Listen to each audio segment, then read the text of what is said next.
समाज आणि ओबीसी नेते किती एकत्रित येऊ द्या, मी एकटा पट्ट्या इथं उभा आहे म्हणून त्यांनी दंड ठोकला.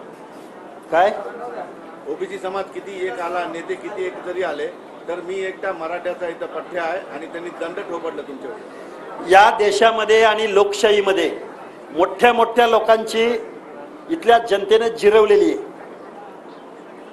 त्यामध्ये अटल बिहारी वाजपेयी साहेबांचा स्वर्गीय त्यांचा सुद्धा पराभव झालेला आहे. इंदिरा गांधीजींचा सुद्धा पराभव झालेला आहे. द्विराष्ट्राचा मुख्यमंत्री सका पाटील, अनभिषिक्त राजकारणातला सम्राट, त्याचा सुद्धा इथं पराभव झालेला आहे.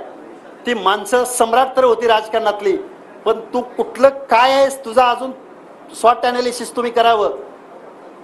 त्यामुळे तुम्ही असल्या लोकशाहीमध्ये धमक्या देऊ नका. बाबासाहेबांनी सांगितलं होतं, राजा हा मतपेटीद्वारे जन्माला येतो.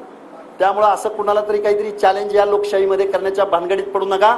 18 पगड जातीची माणसं आज निश्चित आम्ही एकत्र नाही आहोत, मान्य आहे आम्हाला.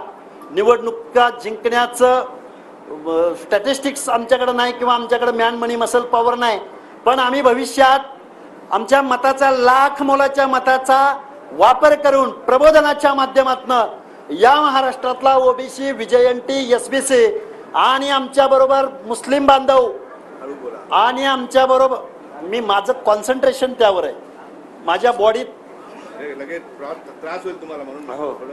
तर आम्ही या प्रश्नाचं उत्तर येणारा का देईल. लक्ष्मण हाके प्रत्येक प्रश्नाचा प्रतिवाद करायला तयार आहे. आता भुजबळांना टार्गेट करायचा प्रयत्न करू नका. जरांगे साहेब,